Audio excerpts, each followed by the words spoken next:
sort of sketch out a preliminary account of the explanatory power of these explanations. Okay, so let me start just by filling in some background about what happens in theoretical computer science. So this may be familiar to some of you if you've taken a course in computability theory or if you have some background in computer science or computer engineering. If not, I'm going to try to say just enough to get everyone up to speed so we can all sort of see what's going on in this case. So one of the main tools in theoretical computer science is the Turing machine. And at least roughly speaking, you can think of these as sort of abstract, highly idealized mathematical models of ordinary digital computers. Now, what does a Turing machine look like? You know, it's possible to give it like a formal mathematical definition. For our purposes, you can just sort of think of it as a trolley that runs across a two-dimensional tape. So that's on the right hand of the slide there. The tape is at least potentially infinite in one or both directions, and it's divided up into discrete squares, and you can write down symbols inside the squares. And the trolley or the machine operates by moving back and forth across the tape, reading, writing, and erasing symbols according to a finite determinate set of instructions inside what's sometimes called the read-write head of the machine. So the idea is that you can use one of these to solve all sorts of mathematical problems, paradigmatically computing a function. So what would it be for a Turing machine to compute a function? Well, the idea is that if you write a numeral denoting an input to that function on the tape, then if you set up the machine in the right way, that is, you gave it the right sorts of instructions, eventually it's going to chug along and it's going to output a numeral denoting the value of the function at that input on the tape. Okay, now here's sort of a very natural question you can ask. Given a Turing machine and an input, does that machine halt on? Does the machine halt on that input? And in particular, what we'd want to know, or at least it'd be very nice to know, if we could devise a Turing machine or some sort of computational procedure that would tell us whether or not an arbitrary Turing machine would halt on a given input. So this is what's known as the halting problem. Sometimes this is characterized as the problem of computing this function here, which outputs 1 just in case the machine halts on a given input, outputs 0 otherwise. Now, one of the most basic and fundamental results in theoretical computer science is that you can't computationally solve the halting problem. In particular, there's no Turing machine that computes the halting function. So Turing proved this in sort of his landmark 1936 paper. And this is the paradigm limitative results that I'm going to be working with throughout the rest of this talk. Now, I should say there are lots and lots, like I sort of said earlier, there are lots and lots of results of this sort, but this one is hopefully familiar, and I think it's fairly straightforward to understand. But if you are curious about what other ones look like, I can say a little bit more about that here as well. So the proof of this theorem doesn't really matter for my purposes. It's just a reductio. We suppose that a Turing machine can compute the halting function and we drive a contradiction. That's less important for me. What matters is just that we have this theory that no Turing machine computes the halting function, that is, solves. Okay, now Turing's result is, in the first instance, a theorem of pure mathematics. It tells us something about what can or cannot be done, or what cannot be done, by a certain kind of mathematical structure, namely a Turing machine. But despite that, it's sort of widely taken to bear on the computational powers of actual physical computing systems, things like, I guess nowadays, digital computers, calculators, laptops. But in Turing's day, idealized human agents working effectively. So imagine yourself at the desk with a pen and paper scratching away from.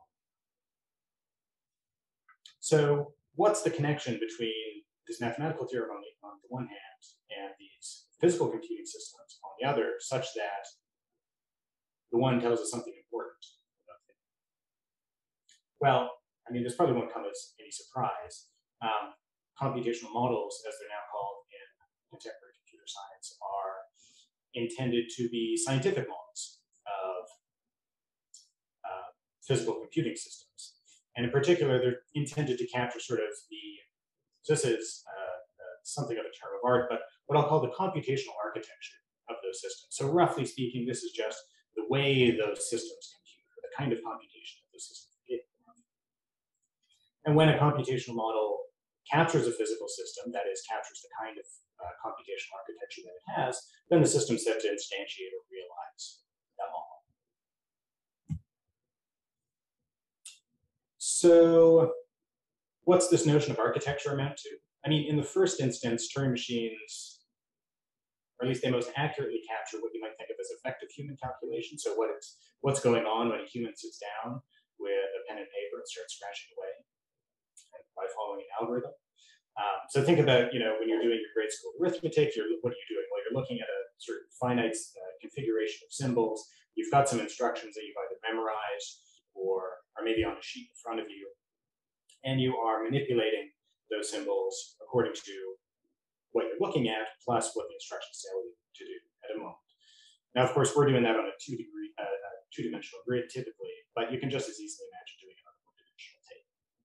And so that's the sort of very crudely the sense in which Turing machines capture the architecture of, say, effective human calculation. But in general, I mean, it's a little more complicated once you start thinking about things like digital computers, because they are very, very different from humans working effectively. But there's a story to be told there. I won't sort of try to get into the details here. I can say more if folks like.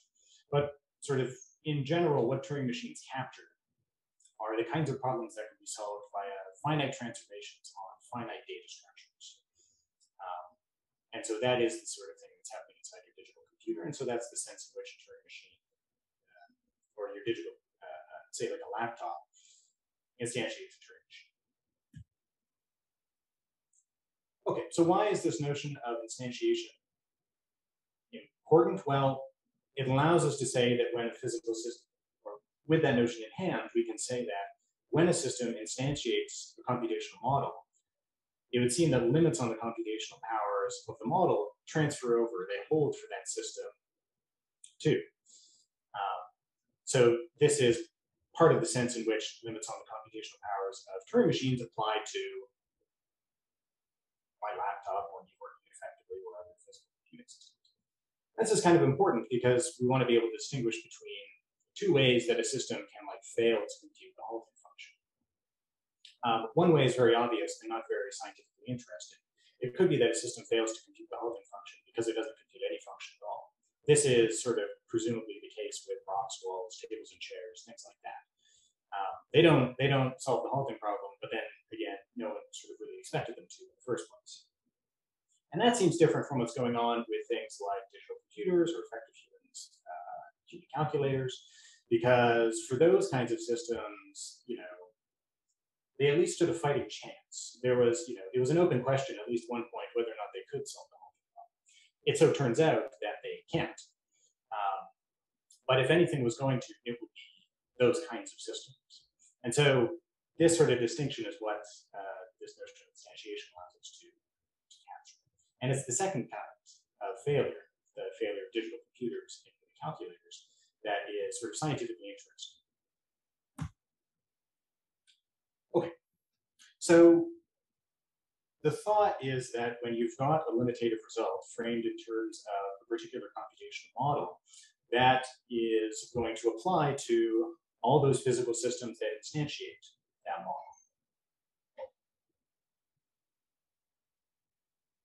And at least amongst computer scientists, I think it's fairly uncontroversial that these limitative results at least describe limits on the computational powers of certain physical computing systems.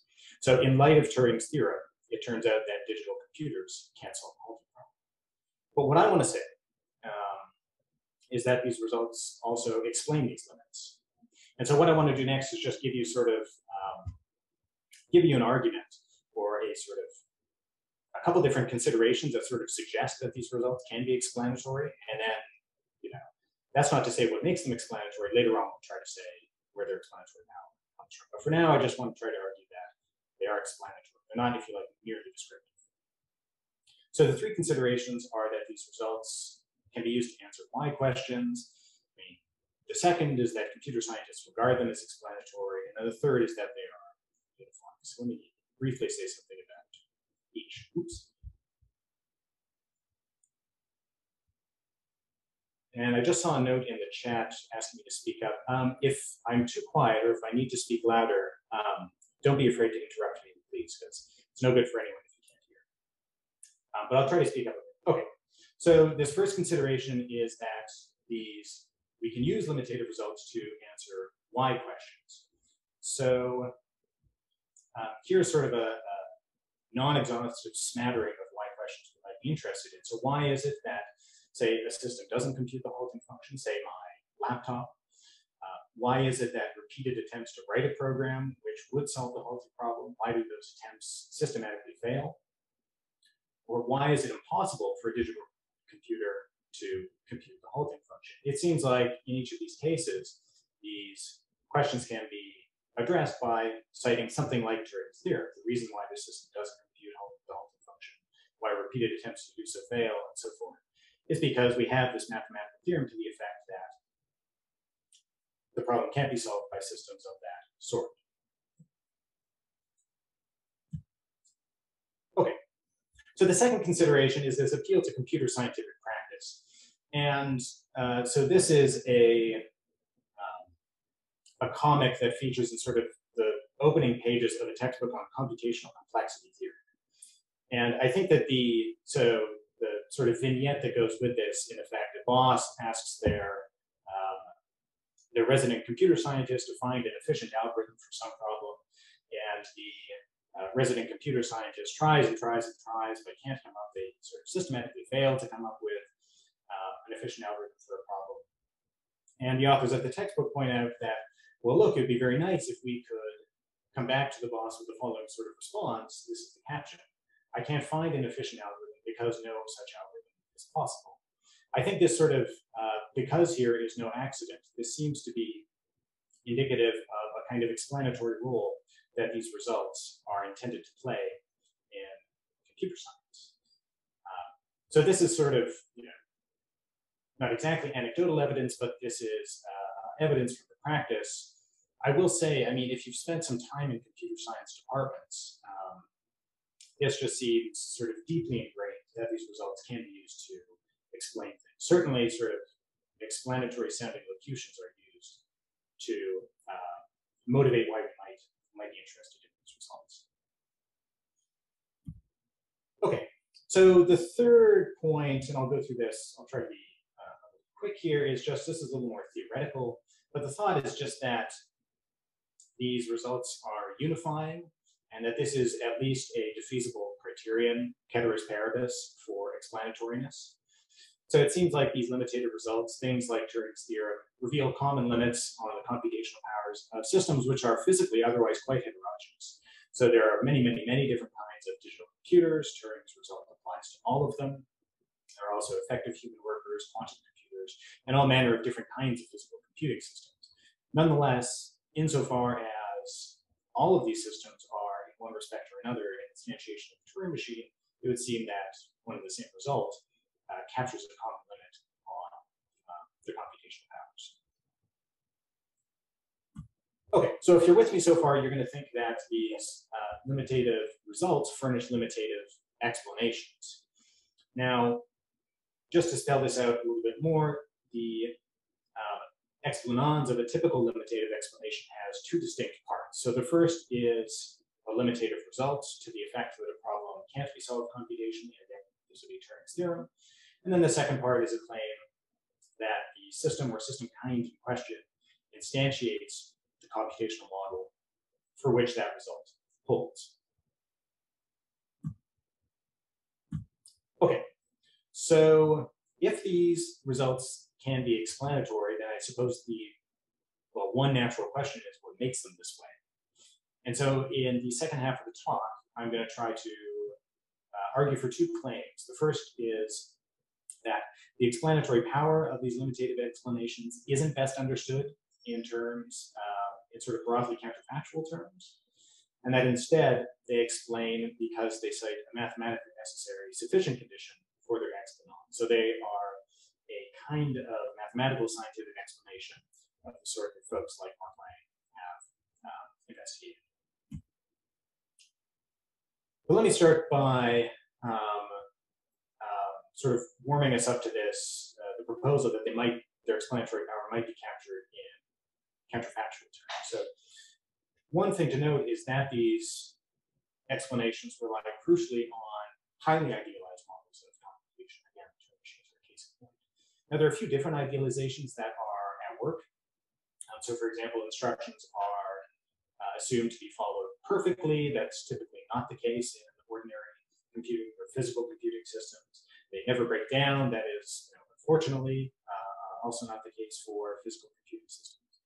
And then perhaps most importantly, they're assumed to have unbounded or at least potentially infinite memory.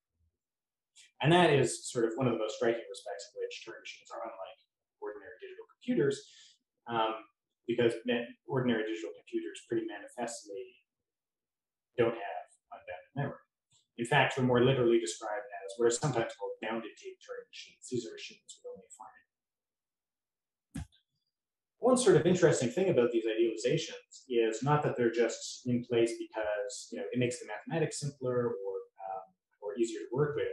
They are in sort of, as I'll say, they're essential in the sense that without these idealizations, it's not clear that limitative results would even apply to physical computing systems. The basic reason for that is that for bounded tape Turing machines, it is possible to solve the halting problem. So if you know that a machine can only use so much memory, and if you have a given input, it is possible to determine whether that machine will halt on that input.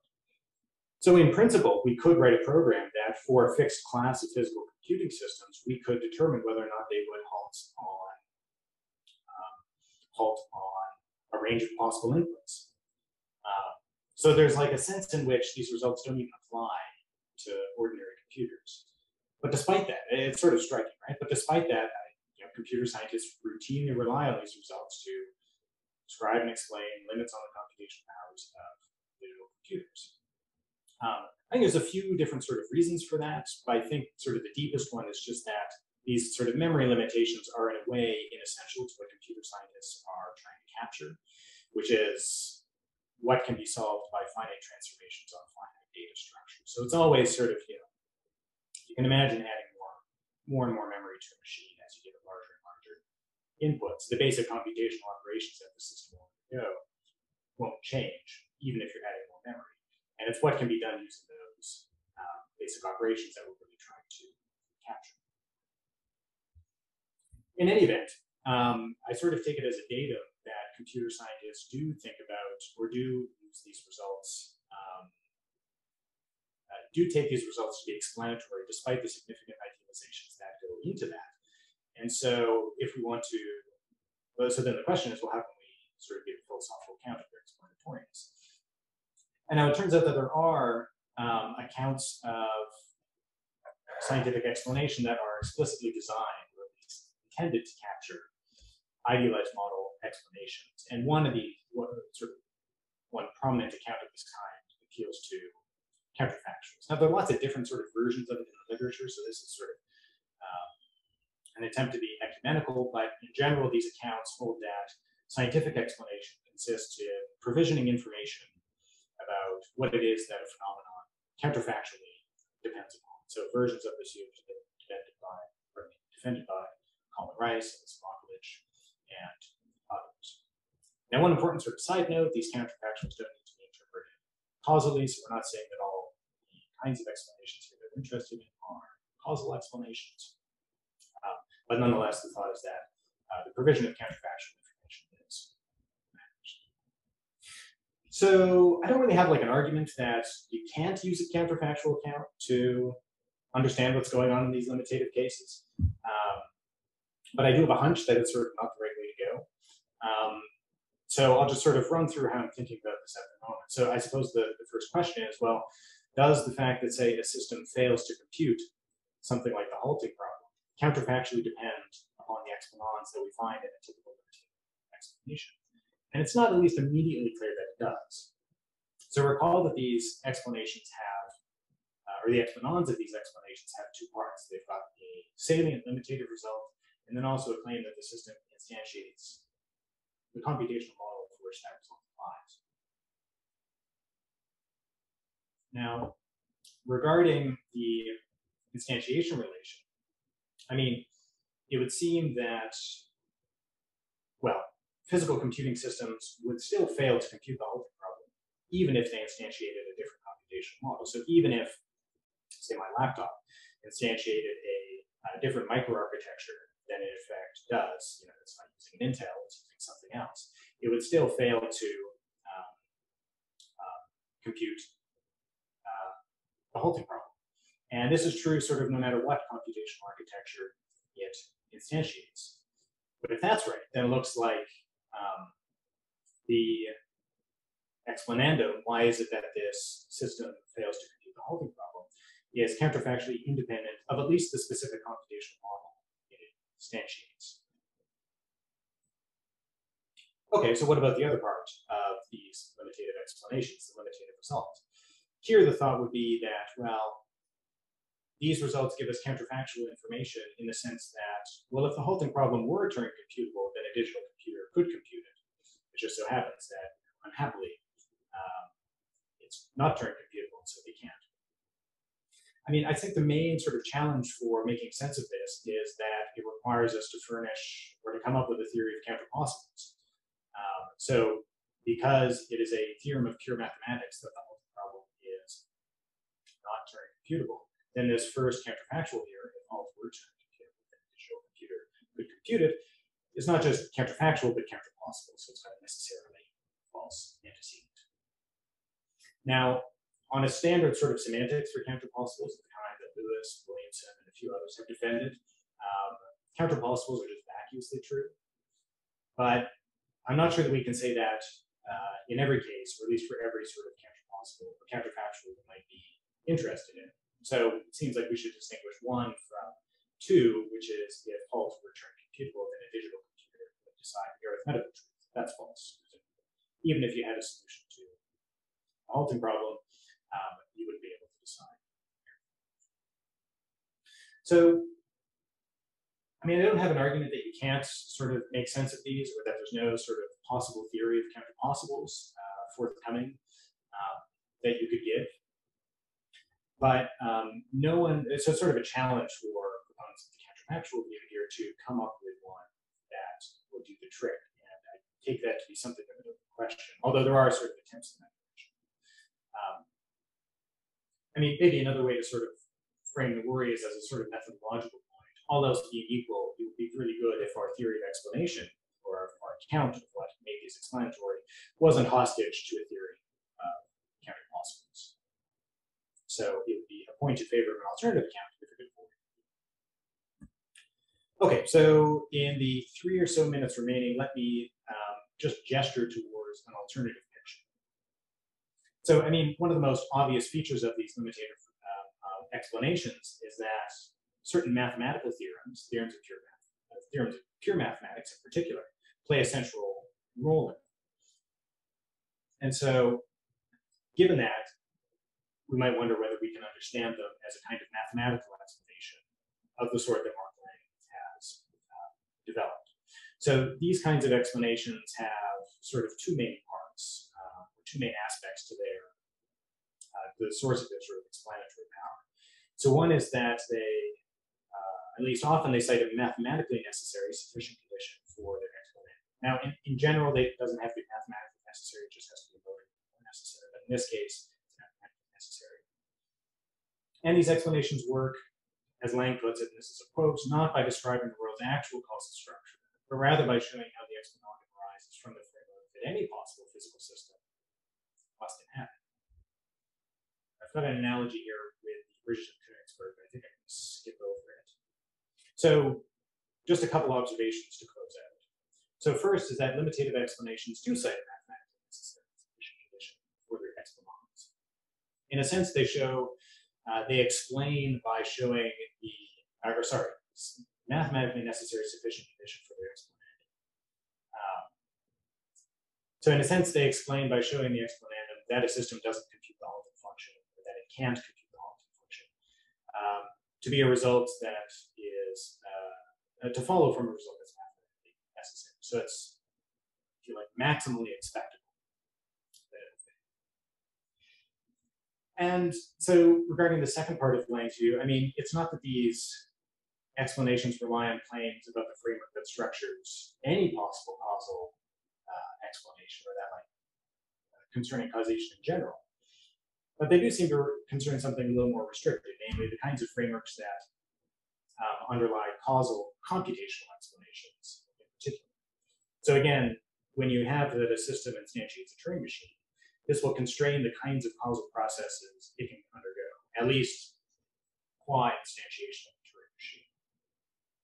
But given that, given what we know about Turing machines, and in particular on the limits of the kinds of processes that they can go through, it would also turn out that there are certain kinds of, in this case, causal processes that it can't undergo, namely those which would constitute the computation of the multi-problem.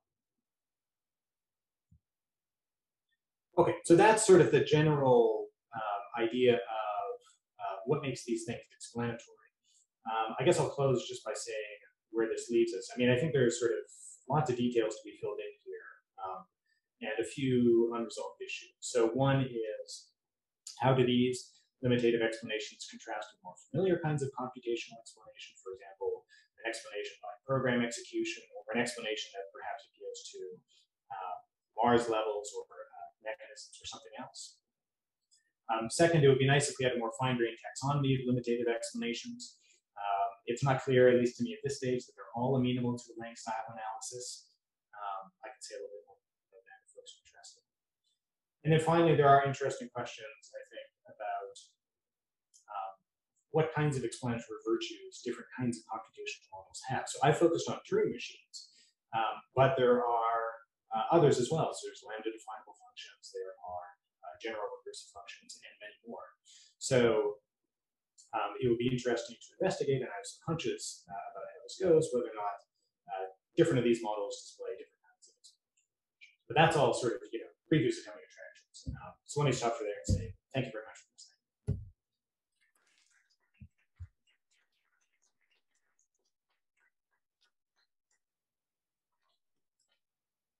Okay, thank you, Andre. We'll now take questions.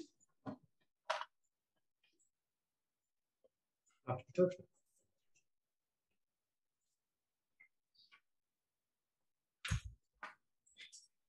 I'm excited to ask my question before I forget it. So hopefully I've thought through it enough that it's a well-formed question.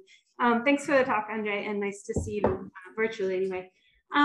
So I wanted to ask about the sort of the problems that you diagnosed with thinking about this example explanation as counterfactual. So it makes sense to me that you want to resist the move from moving to counterfactuals to counterpossibles.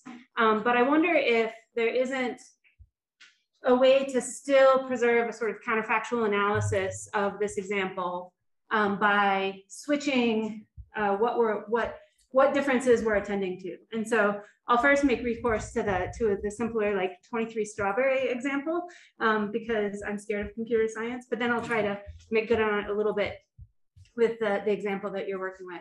So, right, it's been pointed out that if you want to explain why you can't why the parent doesn't divide the 23 strawberries among their 3 children equally, you're like, well, 23 doesn't divide by 3, so there's this brute mathematical fact behind it. But we can look sort of to closely related facts that are, it seems like, for which we can assess counterfactuals, namely, what if there had been 21 strawberries instead, something like that, right?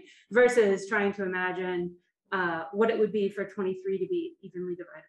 So I guess I was wondering if something similar was possible in this example, and I have no idea if it'll work out, but just to raise the question of what if instead of asking of our arithmetizer, our real arithmetizer, who can't do halt. I'm also probably not going to use words the right way, sorry.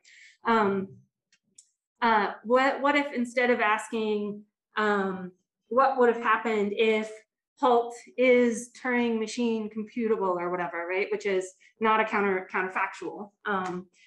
What if instead we ask, what if this arithmetizer were similar in relevant respects, not to a Turing machine, but to the limited Turing machine, whatever the right term was for that you mentioned, actually can solve fault, right? So I wonder if we can sort of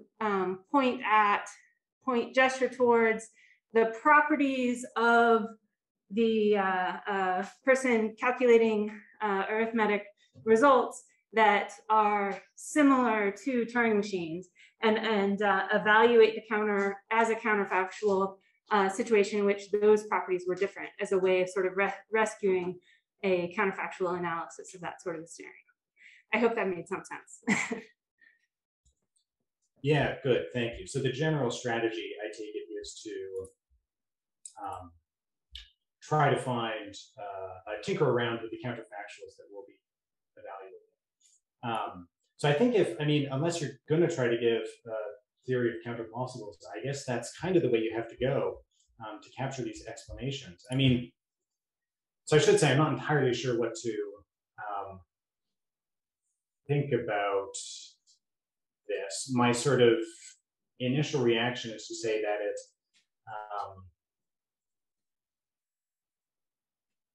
doesn't explain the thing that, or it doesn't sort of capture what computer scientists are doing when they give these limitative explanations. They know that, so sort of focus on like a fixed kind of physical computing system, something like a digital laptop with a fixed amount of memory. Computer scientists certainly know that it's possible to determine whether or not that thing is going to halt. Sort of in principle, given this theorem from Sipser, it would be possible to determine whether it's going to halt on a given input. It's going to be brutally difficult. I think the problem is incomplete. So sort of in terms of complexity, it's not going to be feasible. But in principle, we could do it, right? But nonetheless, they don't sort of. That's not what they're interested in. They're interested in this question of the kind of in principle computability. Yeah, so they're interested in questions of in principle computability, even concerning physical systems which we know are limited in these ways. And so if we take it to be a fact that so I guess the sort of worry that I'm wending my way towards is that we're going to end up explaining something different if we go in for this kind of counterfactual.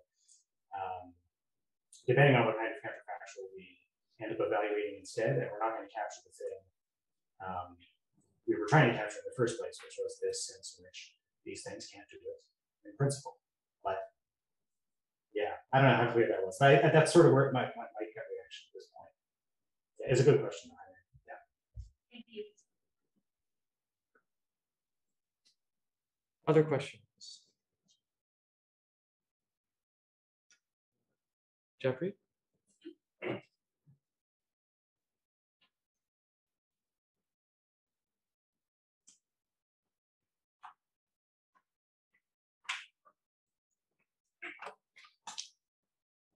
Hi, Andre. Thank you very much for that presentation. It was great. I apologize. I know absolutely nothing about computer science.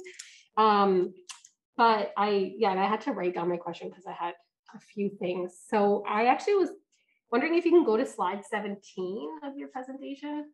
I don't know if I'll be able to see it, but yes. Where you would talk about the two different aspects or notions of limited explanations. And I'm just wondering, so what I'm thinking of this more from kind of like my research perspective, and I work in philosophy of neuroscience. So I'm just wondering, when it comes to the things that make use of physical computing systems, what kind of assumptions need to be made so that the results aren't like too narrow or like contrary to that, too broad? I mean, for example, like would you not have to have different definitions of things? Like surely you need an operational definition, and you need a definition of the machine itself and a definition of what's being computed by the Turing machine. And I'm wondering, if you're trying to interact with the real world, what kind of assumptions do you have to make, and how do you make use of different types of definitions that would be at play here? So when you say define the machine itself, do you mean like the computational model, like the Turing machine, or the physical system? The physical system. Yeah, good. So mean, part of what you might be wondering about is like, what kind of assumptions need to be made in order to apply these results in the first place. So if that's what's going on, then, I mean, the connection between a Turing machine and something like your laptop is, in certain respects, sort of tenuous at best, because the way that Turing machines compute is very, very different from the way that something like a microprocessor in a laptop computes. So at the risk of sort of throwing more computer science at you, the way that this problem gets addressed, at least on the ground, is to come up with a sort of formal mathematical model that more accurately captures what's going on inside of your target system. So for example, in a contemporary laptop, you don't have just a contiguous block of memory. In fact, what you have are what are called registers, which hold just a finite chunk of data, so 32 or 64 bits. And so computer scientists have developed formal models of computation that operate in roughly the way that laptops do. Now, you still have to make some assumptions about the laptop, namely that you engineered it correctly and that your specifications were met in the engineering and construction process and so forth. But if all of that sort of works out, then you've got this computational model that more accurately captures what's going on in the machine than the Turing machine. And then what you do is you show that the new model and the Turing machine are equivalent to each other in terms of what they can solve computation. So, yeah. I can say a little bit more about that if you like. I'm not sure if that got sort of everything you were wondering. Are there any other questions for Andre? Yes, Danielle?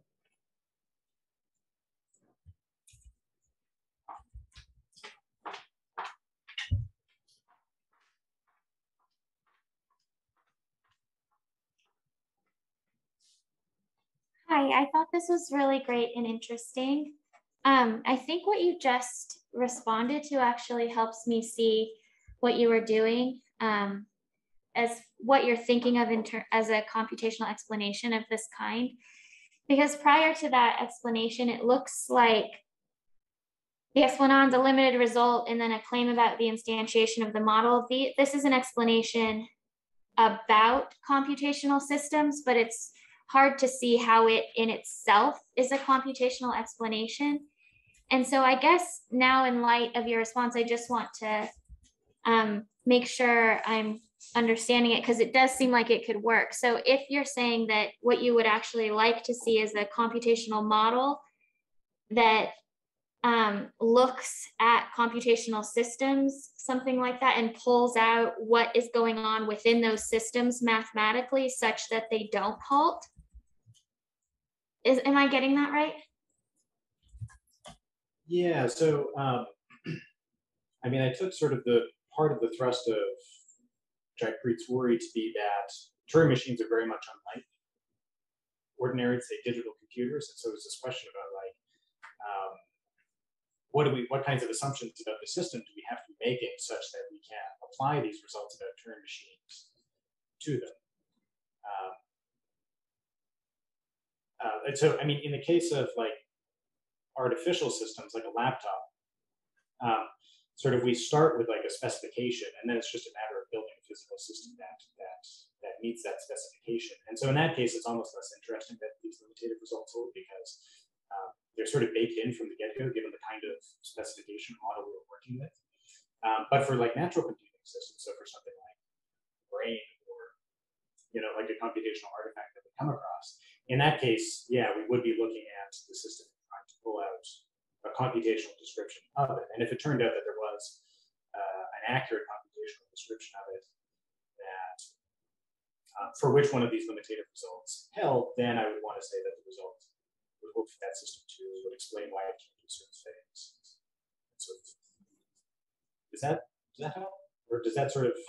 I think so. You're fading in and out a little bit as you talk, so it can be hard to pick up some of what you're saying. But I do think that that's the key to having it actually have limitative explanations count as computational explanations. Otherwise, I'm just not seeing how, like your last question is how does this kind of computational explanation fit in with like our traditional kinds of mathematical computational explanations? It doesn't.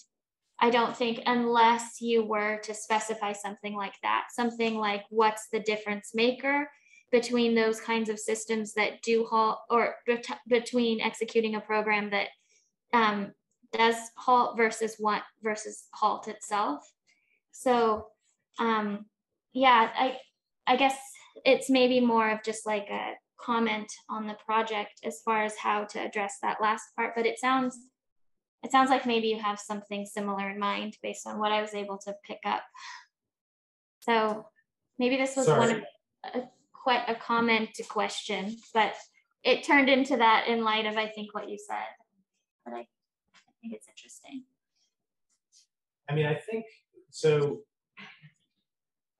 I'll say one last thing, which might sort of help. I mean, we might have a different sort of view about what it takes for something to be a computational explanation in mind. I guess I'm inclined to be pretty ecumenical. And I want to say, look, if these are explanations, they seem to rely on core computational concepts and models, things like Turing machines, and they seem to occupy a fairly central role in some of the most important parts of computer science. If that's not enough to count as a computational explanation, then I don't know what would. Well, it seems like there can be a difference between a computational computation that's used to explain some target phenomenon, versus an explanation that deploys computational terms and concepts. And that's really what's going to determine whether your view of limited explanations actually, I think, according to my perspective on this, counts as a computational explanation. So you would have to give it in terms of a target phenomenon, and that target phenomenon is the difference between what happens when it halts versus what happens when it doesn't, or whatever the specifications of that are. Otherwise, I think it can be hard to see how it's not just an explanation that leans on computational terminology and ideas that are computational, but you can have that without giving like a computational explanation, I think. So that's my comment to question. So I think I'll just leave it at that. If I don't want to hog Q&A. That's great. It's super helpful. Thank you. Appreciate it. Any more questions for Andre?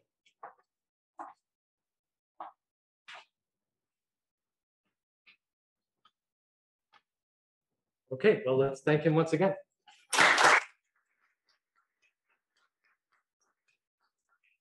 We'll go for an extended break.